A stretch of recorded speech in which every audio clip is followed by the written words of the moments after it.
ನಮಸ್ಕಾರ ಸ್ನೇಹಿತರೆ, ಇದೀಗ ತಾನೇ ಬಂದಿರುವ ಮುಖ್ಯವಾದ ಮಾಹಿತಿಗಳು.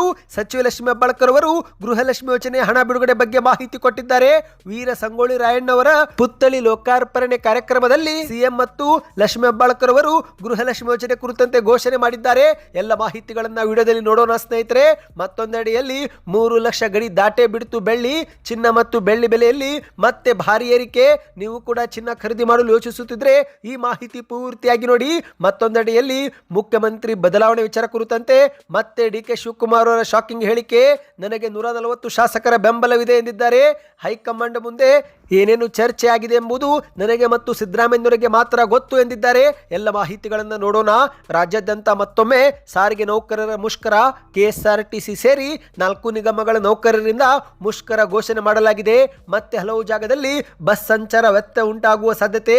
ಯಾವಾಗಲಿಂದ ಬಸ್ ಸಂಚಾರ ಬಂದ್ ಆಗುತ್ತೆ, ಎಲ್ಲೆಲ್ಲಿ ಬಂದ್ ಆಗುತ್ತೆ, ಎಲ್ಲ ಮಾಹಿತಿಗಳನ್ನು ಡೀಟೇಲ್ ಆಗಿ ನೋಡೋಣ.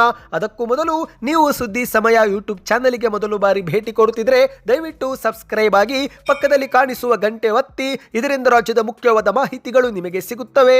ವಿಡಿಯೋಗೆ ಲೈಕ್ ಮಾಡಿ ಮತ್ತು ವಿಡಿಯೋ ಪೂರ್ತಿಯಾಗಿ ನೋಡಿ. ಬನ್ನಿ ಸ್ನೇಹಿತರೆ, ಎಲ್ಲ ಮಾಹಿತಿಗಳನ್ನು ಡೀಟೇಲ್ ಆಗಿ ನೋಡೋಣ.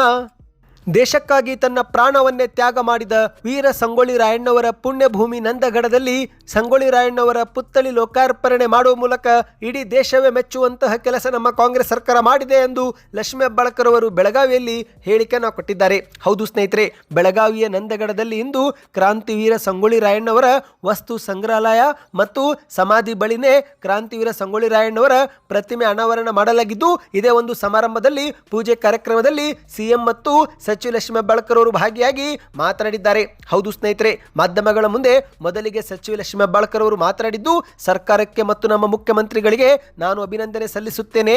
ಇಂದು ಇಡೀ ರಾಷ್ಟ್ರ ಹೆಮ್ಮೆ ಪಡುವ ಕೆಲಸ ನಮ್ಮ ಸರ್ಕಾರ ಮಾಡಿದೆ.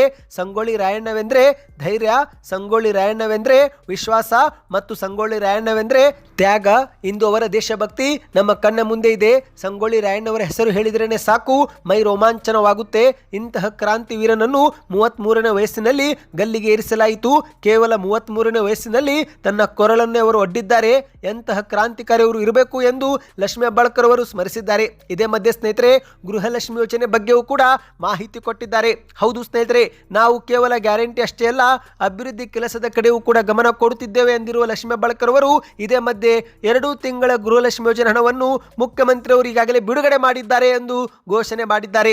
ಹೌದು ಸ್ನೇಹಿತರೆ, ಬಾಕಿ ಉಳಿದಿರುವ 2 ತಿಂಗಳ ಕಂತು ಮುಖ್ಯಮಂತ್ರಿ ಅವರು ಬಿಡುಗಡೆ ಮಾಡಿದ್ದಾರೆ. ಆದಷ್ಟು ಬೇಗನೆ ಫಲಾನುಭವಿಗಳ ಖಾತೆಗೆ ಇದು ಜಮೆ ಆಗುತ್ತೆ ಎಂದು ಲಕ್ಷ್ಮೀ ಹೆಬ್ಬಾಳ್ಕರ್ ಅವರು ತಿಳಿಸಿದ್ದಾರೆ. ಹೌದು, ಯಾವ ಕಂತು ಎಂಬುದನ್ನು ಹೇಳಿಲ್ಲ ಸ್ನೇಹಿತರೆ. ಒಟ್ಟಾರೆ 2 ಕಂತು ಬಿಡುಗಡೆ ಮಾಡಲಾಗಿದೆ ಎಂದು ಸಚಿವ ಲಕ್ಷ್ಮೀ ಹೆಬ್ಬಾಳ್ಕರ್ ಅವರು ಮಾಹಿತಿ ಕೊಟ್ಟಿರುವಂತದ್ದು. ಹೌದು ಸ್ನೇಹಿತರೆ, ಬೆಳಗಾವಿ ಜಿಲ್ಲೆಯ ಖಾನಾಪುರ ತಾಲೂಕಿನ ನಂದಗಡ ಗ್ರಾಮದಲ್ಲಿ ಸಂಗೊಳ್ಳಿ ರಾಯಣ್ಣವರ ಪುತ್ಥಳಿ ಲೋಕಾರ್ಪಣೆ ಕಾರ್ಯಕ್ರಮದಲ್ಲಿ ಲಕ್ಷ್ಮೀ ಹೆಬ್ಬಾಳ್ಕರ್ ಅವರು ಈ ಬಗ್ಗೆ ಮಾಹಿತಿ ಕೊಟ್ಟಿದ್ದಾರೆ. ಆದಷ್ಟು ಬೇಗನೆ ಸರ್ಕಾರ ಹಣ ಹಾಕುತ್ತೆ ಎಂದಿದ್ದಾರೆ. ರಾಜಕೀಯದಲ್ಲಿ ಜಾತಿ ಧರ್ಮದ ಹೆಸರಿನಲ್ಲಿ ಜನರನ್ನು ಒಡೆಯುವ ಪ್ರಯತ್ನಗಳು ನಡೆಯುತ್ತಿವೆ. ಆದರೆ ನಮ್ಮ ಸರ್ಕಾರ ಗ್ಯಾರಂಟಿ ಯೋಜನೆಗಳನ್ನು ಎಲ್ಲ ಜಾತಿಯವರಿಗೂ ಸಮಾನಾಗಿ ತಲುಪಿಸುತ್ತಿದೆ. ಬಾಕಿ ಉಳಿದಿರುವ 2 ಕಂತುಗಳು ಕೂಡ ಶೀಘ್ರವೇ ಜಮೆ ಆಗುತ್ತೆ. ಈಗಾಗಲೇ ಮುಖ್ಯಮಂತ್ರಿಯವರು ಇವತ್ತು 2 ಕಂತುಗಳ ಹಣವನ್ನು ಬಿಡುಗಡೆ ಮಾಡಿದ್ದಾರೆ. ಆದಷ್ಟು ಬೇಗನೆ ಅದು ಫಲಾನುಭವಿಗಳಿಗೆ ಜಮೆ ಆಗುತ್ತೆ ಎಂದು ಮಾಹಿತಿಯನ್ನ ಕೊಟ್ಟಿದ್ದಾರೆ. ಸ್ನೇಹಿತರೆ, ನಿಮ್ಮ ಬ್ಯಾಂಕ್ ಖಾತೆಗೂ 2,000 ರೂಪಾಯಿ ಜಮಾ ಆಗಿಲ್ವಾ? ಒಂದೊಮ್ಮೆ ಜಮಾ ಆಗಿಲ್ಲವೆಂದರೆ ಕೊನೆಯ ಕಂತು ಯಾವಾಗ ಜಮಾ ಆಗಿತ್ತು ಎಂಬುದನ್ನು ನೀವು ಕಮೆಂಟ್ ಮಾಡಿ. ಬನ್ನಿ ಸ್ನೇಹಿತರೆ, ಈಗ ಮತ್ತೊಂದು ಮಾಹಿತಿಗೆ ಹೋಗೋಣ. ದಯವಿಟ್ಟು ವಿಡಿಯೋ ಸ್ವಲ್ಪನೂ ಸ್ಕಿಪ್ ಮಾಡಬೇಡಿ, ಪೂರ್ತಿಯಾಗಿ ನೋಡಿ. ಹೌದು, ಕೊನೆಗೂ ಬೆಳ್ಳಿ ಬೆಲೆ ಭಾರಿ ಏರಿಕೆ ಕಂಡಿದೆ. 3 ಲಕ್ಷ ಗಡಿ ದಾಟೆ ಬಿಡ್ತು ಬೆಳ್ಳಿ. ಹೌದು ಸ್ನೇಹಿತರೆ, ಅಮೆರಿಕ ಮತ್ತು ಇರಾನ್ ನಡುವಿನ ತೀವ್ರ ಯುದ್ಧದ ಉದ್ವಿಗ್ನತೆ ನಡುವೆ ಮತ್ತು ಇತ್ತ ಟ್ರಂಪ್ ಅವರು ಹೇಳಿಕೆ ಕೊಡುತ್ತಿರುವ ಎಲ್ಲ ಒಂದು ಕಾರಣಗಳಿಂದ ಇಂದು ಚಿನ್ನ ಮತ್ತು ಬೆಳ್ಳಿ ಬೆಲೆಗಳು ಭಾರಿ ಏರಿಕೆ ಕಂಡಿವೆ. ಹೌದು, ಭಾರತದ ಮೇಲೆ ಮತ್ತೆ 500ರಷ್ಟು ಸುಂಕ ವಿಧಿಸುವ ಒಂದು ಎಚ್ಚರಿಕೆಯೂ ಕೂಡ ಕೊಡಲಾಗಿದೆ. ಇಂತಹ ನಾನಾ ಕಾರಣಗಳಿಂದ ಚಿನ್ನ ಮತ್ತು ಬೆಳ್ಳಿ ಸತತವಾಗಿ ಏರಿಕೆ ಕಾಣ್ತಾ ಇದೆ. ಹೌದು, ಇಷ್ಟು ದಿನ ಷೇರು ಮಾರುಕಟ್ಟೆಯಲ್ಲಿ ಹೂಡಿಕೆ ಮಾಡುವವರು ಸಹ ಈ ಒಂದು ಚಿನ್ನ ಮತ್ತು ಸಿಲ್ವರ್ ಅಂದರೆ ಬೆಳ್ಳಿಯಲ್ಲಿ ಹೂಡಿಕೆ ಮಾಡಲು ಶುರು ಮಾಡಿದ್ದಾರೆ. ಇದೀಗ ಭಾರತದಲ್ಲಿ ಚಿನ್ನದ ಬೆಲೆ ಎಷ್ಟಾಗಿದೆ ಎಂಬುದನ್ನು ನೋಡೋಣ. ಹೌದು, ಜನವರಿ 19ರ ಮಾರುಕಟ್ಟೆ ಪ್ರಕಾರ 24 ಕ್ಯಾರೆಟ್ ರೇಟ್ 1 ಗ್ರಾಂ ಚಿನ್ನದ ಬೆಲೆ 14,569 ರೂಪಾಯಿ. ಅಂದ್ರೆ 10 ಗ್ರಾಂಗೆ 1,45,690 ರೂಪಾಯಿ. ಸ್ನೇಹಿತರೆ, ನಿನ್ನೆಗೆ ಹೋಲಿಕೆ ಮಾಡಿದರೆ ಇಂದು ಚಿನ್ನದ ಬೆಲೆ ಪ್ರತಿ ಗ್ರಾಂನಲ್ಲಿ 191 ರೂಪಾಯಿ ಏರಿಕೆಯಾಗಿದೆ. ಅಂದ್ರೆ 10 ಗ್ರಾಂಗೆ ಅದು 1,900 ರೂಪಾಯಿ, 100 ಗ್ರಾಂಗೆ ಬರೋಬ್ಬರಿ 19,000 ರೂಪಾಯಿ ಏರಿಕೆ ಕಂಡಿದೆ. ಸ್ನೇಹಿತರೆ, ಪ್ರತಿದಿನ ಚಿನ್ನದ ಬೆಲೆ ಮತ್ತು ಬೆಳ್ಳಿ ಬೆಲೆಗಳು ಹೊಸ ದಾಖಲೆ ಬರೆಯುತ್ತಲಿವೆ. ಇತ್ತ ಚಿನ್ನ ಏರಿಕೆ ಆದರೆ ಅತ್ತ ನಾ ಮುಂದೆನ್ನುವಂತೆ ಬೆಳ್ಳಿಯೂ ಕೂಡ ಏರಿಕೆ ಕಂಡಿದೆ. ಹೌದು ಸ್ನೇಹಿತರೆ, 1 ಗ್ರಾಂ ಬೆಳ್ಳಿ ಬೆಲೆ ಈಗ 305 ರೂಪಾಯಿ. ಅಂದ್ರೆ 10 ಗ್ರಾಂಗೆ 3,050 ರೂಪಾಯಿ, 100 ಗ್ರಾಂಗೆ 30,500 ರೂಪಾಯಿ. ಅದೇ ರೀತಿ 1,000 ಬೆಳ್ಳಿ ಗ್ರಾಂಗೆ 3,05,000 ರೂಪಾಯಿ. ಹೌದು ಸ್ನೇಹಿತರೆ, ನಿನ್ನೆಗೆ ಹೋಲಿಕೆ ಮಾಡಿದರೆ 10 ರೂಪಾಯಿ ಪ್ರತಿ ಗ್ರಾಂನಲ್ಲಿ ಏರಿಕೆಯಾಗಿದೆ. ನಿನ್ನೆ 1 ಗ್ರಾಂ ಬೆಳ್ಳಿ 295 ಇತ್ತು, ಇಂದು ಬೆಳಿಗ್ಗೆ 305 ರೂಪಾಯಿ ಆಗಿದೆ. ಸ್ನೇಹಿತರೆ, ಇದೇ ರೀತಿ ಬೆಳ್ಳಿ ಈಗ ಮತ್ತೊಮ್ಮೆ ಗಗನಕ್ಕೇರುವುದು ಶುರು ಮಾಡಿದೆ. ಬನ್ನಿದೀಗ ಮತ್ತೊಂದು ಮಾಹಿತಿಗೆ ಹೋಗೋಣ. ರಾಜ್ಯದಲ್ಲಿ ಮತ್ತೊಮ್ಮೆ ಮುಖ್ಯಮಂತ್ರಿ ಅಧಿಕಾರ ಹಂಚಿಕೆ ಸದ್ದು ಜೋರಾಗಿದೆ. ಹೌದು, ಇದೀಗ ಸ್ವತಃ ಡಿ.ಕೆ. ಶಿವಕುಮಾರ್ ಅವರು ನನಗೆ 140 ಶಾಸಕರ ಬೆಂಬಲವೂ ಇದೆ ಎಂದು ಮಾಧ್ಯಮಗಳ ಮುಂದೆ ಹೇಳಿದ್ದಾರೆ.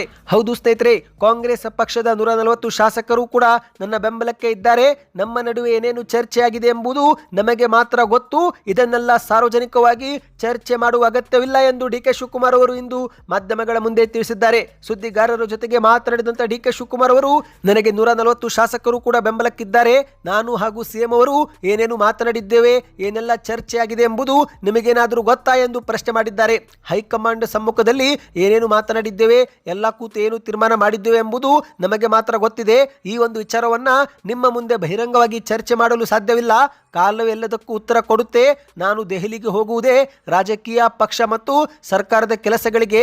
ಇದರ ಹೊರತಾಗಿ ನಾನು ಬೇರೆ ವಿಚಾರಕ್ಕಾಗಿ ಅಲ್ಲಿ ಹೋಗುವುದಿಲ್ಲ, ಚರ್ಚೆಯೂ ಕೂಡ ಮಾಡೋದಿಲ್ಲ ಎಂದು ಡಿ.ಕೆ. ಶಿವಕುಮಾರ್ ಅವರು ತಿಳಿಸಿದ್ದಾರೆ. ಹೌದು, ಇದೀಗ ಇತ್ತೀಚೆಗೆ ಡಿ.ಕೆ. ಶಿವಕುಮಾರ್ ಅವರು ನವದೆಹಲಿಗೆ ಭೇಟಿ ಕೊಟ್ಟಿದ್ದಾರೆ. ಹೌದು ಸ್ನೇಹಿತರೆ, ಅಸ್ಸಾಂ ವಿಧಾನಸಭಾ ಚುನಾವಣೆಯ ಭಾರವನ್ನ ಡಿ.ಕೆ. ಶಿವಕುಮಾರ್ ಅವರ ಮೇಲೆ ಹಾಕಲಾಗಿದೆ. ಹೌದು, ಉಸ್ತುವಾರಿಯನ್ನು ಡಿ.ಕೆ. ಶಿವಕುಮಾರ್ ಅವರಿಗೆ ವಹಿಸಲಾಗಿದೆ. ಇದೀಗ 3 ದಿನಗಳಿಂದ ದೆಹಲಿಯಲ್ಲಿ ಇದ್ದರೂ ಕೂಡ ಇದುವರೆಗೆ ಡಿ.ಕೆ. ಶಿವಕುಮಾರ್ ಅವರು ರಾಹುಲ್ ಗಾಂಧಿಗೆ ಭೇಟಿಯಾಗಿಲ್ಲವಂತೆ. ಹೌದು ಸ್ನೇಹಿತರೆ, ಇತ್ತೀಚೆಗೆ ಮೈಸೂರಲ್ಲಿ ಭೇಟಿಯಾದ ಬಳಿಕ ರಾಹುಲ್ ಗಾಂಧಿ ಅವರು ದೆಹಲಿಗೆ ಬನ್ನಿ ಎಂದು ಹೇಳಿದ್ರು. ಈಗ ಡಿ.ಕೆ. ಶಿವಕುಮಾರ್ ಅವರು ದೆಹಲಿಗೆ ಬಂದಿದ್ದಾರೆ. ಆದರೆ ಅಲ್ಲಿ ರಾಹುಲ್ ಗಾಂಧಿ ಅವರಿಗೆ ಮೀಟ್ ಆಗುವ ಅವಕಾಶ ಸಿಗುತ್ತಿಲ್ಲ ಎಂದು ಹೇಳಲಾಗುತ್ತಿದೆ. ಹೌದು, ಅಸ್ಸಾಂ ವಿಧಾನಸಭಾ ಚುನಾವಣೆಯ ವೀಕ್ಷಕರಾಗಿ ನೇಮಕಗೊಂಡಿರುವ ಡಿ.ಕೆ. ಶಿವಕುಮಾರ್ ಅವರೀಗ ನವದೆಹಲಿಗೆ ಕಾಲಿಟ್ಟಿದ್ದಾರೆ. ಆದರೆ ಅಲ್ಲಿ ರಾಹುಲ್ ಗಾಂಧಿ ಅವರಿಗೆ ಭೇಟಿ ಮಾಡುವ ಒಂದು ಸಮಯ ಕೂಡಿ ಬರುತ್ತಿಲ್ಲ. ಹೌದು, ಇತ್ತೀಚೆಗೆ ಶುಕ್ರವಾರ 1 ಬಾರಿಯಷ್ಟೇ ರಾಹುಲ್ ಗಾಂಧಿ ಅವರನ್ನ ಭೇಟಿಯಾಗಿದ್ದು, ಅದು ಬಿಟ್ಟರೆ ಮತ್ತೊಮ್ಮೆ ಡಿ.ಕೆ. ಶಿವಕುಮಾರ್ ಅವರಿಗೆ ಭೇಟಿಯಾಗುವ ಅವಕಾಶವೇ ಸಿಕ್ಕಿಲ್ಲವಂತೆ. ಯಾಕಂದರೆ ರಾಹುಲ್ ಗಾಂಧಿ ಅವರು ಇತರೆ ಕಾರ್ಯಕ್ರಮದಲ್ಲಿ ಬ್ಯುಸಿಯಾಗಿರುವುದರಿಂದ ಭೇಟಿಯಾಗಿಲ್ಲ ಎಂದು ಹೇಳಲಾಗುತ್ತಿದೆ. ಸ್ನೇಹಿತರೆ, ಸದ್ಯ ಈಗ ಡಿ.ಕೆ. ಶಿವಕುಮಾರ್ ಅವರು ಮತ್ತೆ ಬೆಂಗಳೂರಿಗೆ ವಾಪಸ್ ಆಗ್ತಿದ್ದಾರೆ ಎಂದು ಹೇಳಲಾಗಿದೆ. ಬನ್ನಿ ಇದೀಗ ಮತ್ತೊಂದು ಮಾಹಿತಿಗೆ ಹೋಗೋಣ. ಈಗ ರಾಜ್ಯದ ಕಾಂಗ್ರೆಸ್ ಸರ್ಕಾರ ಜನವರಿ 1ರಿಂದ ಮುಂದಿನ 6 ತಿಂಗಳು ಕಾಲ ಯಾವುದೇ ಸಾರಿಗೆ ನೌಕರರು, ಸಾರಿಗೆ ಸಂಘಟನೆಗಳು ಮುಷ್ಕರ ಮಾಡುವಂತಿಲ್ಲ ಎಂಬ ಆದೇಶ ಹೊರಡಿಸಿದೆ ಸ್ನೇಹಿತರೆ. ಆದರೆ ಇದೇ ಮಧ್ಯೆ ಮತ್ತೊಮ್ಮೆ ಈಗ ಸಾರಿಗೆ ನೌಕರರು ಪ್ರತಿಭಟನೆ ಮಾಡುವುದಾಗಿ ಎಚ್ಚರಿಕೆ ಕೊಟ್ಟಿದ್ದಾರೆ. ಹೌದು, ಜನವರಿ 29ರಂದು ಬೆಂಗಳೂರು ಚಲೋ ಹಮ್ಮಿಕೊಳ್ಳಲಾಗಿದೆ. ವೇತನ ಹಿಂಬಾಕಿ, ವೇತನ ಪರಿಷ್ಕರಣೆ ಮಾಡುವುದು ಸೇರಿದಂತೆ ಹಲವು ಬೇಡಿಕೆಗಳನ್ನು ಈಡೇರಿಸಬೇಕು ಎಂದು ಆಗ್ರಹಿಸಿ ಇದೀಗ ಕೆಎಸ್ಆರ್ಟಿಸಿ ಸೇರಿ 4 ಸಾರಿಗೆ ನಿಗಮಗಳು ಮತ್ತೊಮ್ಮೆ ಮುಷ್ಕರವನ್ನ ಘೋಷಣೆ ಮಾಡಿದ್ದಾರೆ. ಹೌದು, ಇದೇ ಜನವರಿ 29ರಂದು ಬೆಂಗಳೂರು ಚಲೋ ಪ್ರತಿಭಟನೆ ಮಾಡುವುದಾಗಿ ಶನಿವಾರ ಸರ್ಕಾರಿ ಸಾರಿಗೆ ನಿಗಮಗಳ ನೌಕರರು ಘೋಷಣೆ ಮಾಡಿದ್ದಾರೆ. ಹೌದು ಸ್ನೇಹಿತರೆ, ಸರ್ಕಾರದೊಂದಿಗೆ ಪದೇ ಮಾತುಕತೆ ನಡೆಸಿದರೂ ಕೂಡ ಇದುವರೆಗೆ ಯಾವುದೇ ಒಂದು ಅಂತಿಮ ಫಲಿತಾಂಶ ಸಿಗದ ಹಿನ್ನೆಲೆಯಲ್ಲಿ ಮತ್ತೊಮ್ಮೆ ಸಾರಿಗೆ ನೌಕರರು ಇದೀಗ ಹೋರಾಟಕ್ಕೆ ಮುಂದಾಗಿದ್ದಾರೆ. ಸಾರಿಗೆ ನಿಗಮಗಳ ಕಾರ್ಮಿಕ ಸಂಘಟನೆಗಳ ಜಂಟಿ ಕ್ರಿಯಾ ಸಮಿತಿ ಈ ಒಂದು ನಿರ್ಧಾರ ಪ್ರಕಟಿಸಿದೆ. ಮೊದಲ ಹಂತದಲ್ಲಿ ಜನವರಿ 29ರಂದು ಫ್ರೀಡಂ ಪಾರ್ಕ್ನಲ್ಲಿ ಪ್ರತಿಭಟನೆ ಮಾಡ್ತಾರಂತೆ. ಈಗಾಗಲೇ ಈ ಕುರಿತಂತೆ ಸಾರಿಗೆ ಸಚಿವ ರಾಮಲಿಂಗಾರೆಡ್ಡಿ ಅವರಿಗೆ ಜಂಟಿ ಕ್ರಿಯಾ ಸಮಿತಿಯು ಪತ್ರ ಬರೆಯುವ ಮೂಲಕ ಮೊದಲೇ ಎಚ್ಚರಿಸಿದೆ. ಸ್ನೇಹಿತರೆ, ಕಳೆದ 38 ತಿಂಗಳಿನಿಂದ ನಮಗೆ ವೇತನ ಹಿಂಬಾಕಿ ಬಂದಿಲ್ಲ. ಹಲವು ಬಾರಿ ನಾವು ಮನವಿ ಮಾಡಿದ್ರು, ಅದಕ್ಕೆ ನೀವು ಸ್ಪಂದಿಸುತ್ತಿಲ್ಲ. ಹಾಗಾಗಿ ನಾವು ಹೋರಾಟದ ಹಾದಿ ಹಿಡಿಯಬೇಕಾಗಿದೆ ಎಂದು ಜಂಟಿ ಕ್ರಿಯಾ ಸಮಿತಿ ಅಧ್ಯಕ್ಷಕ ಅನಂತ ಸುಬ್ಬುರಾವ್ ಅವರು ತಿಳಿಸಿದ್ದಾರೆ. ಸ್ನೇಹಿತರೆ, ಇದೀಗ ಜನವರಿ 1, 2024ರಿಂದಲೇ ಬರಬೇಕಾಗಿದ್ದಂಥ ವೇತನ ಪರಿಷ್ಕರಣೆ 2026 ಆದರೂ ಕೂಡ ಇದುವರೆಗೆ ಪರಿಷ್ಕರಣೆ ಆಗಿಲ್ಲ. ಜೊತೆಗೆ 38 ತಿಂಗಳಿನಿಂದ ಬಾಕಿ ವೇತನವೂ ಕೂಡ ಕೊಟ್ಟಿಲ್ಲ.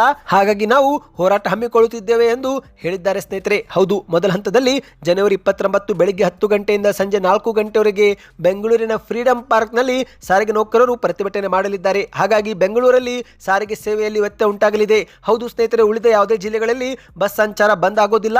ಆದರೆ ಮೊದಲ ಹಂತದಲ್ಲಿ ಬೆಂಗಳೂರಲ್ಲಿ ಬಸ್ ಸಂಚಾರದಲ್ಲಿ ವ್ಯತ್ಯಯ ಉಂಟಾಗುವ ಸಾಧ್ಯತೆ ಎದುರಾಗಿದೆ ಸ್ನೇಹಿತರೆ. ನೀವು ಕೂಡ ಬೆಂಗಳೂರಿನವರಾಗಿದ್ದರೆ ಕಮೆಂಟ್ನಲ್ಲಿ ಬೆಂಗಳೂರು ಕಮೆಂಟ್ ಮಾಡಿ, ಬೇರೆ ಊರಿನವರಾಗಿದ್ದರೆ ಯಾವ ಊರು ಕಮೆಂಟ್ ಮಾಡಿ.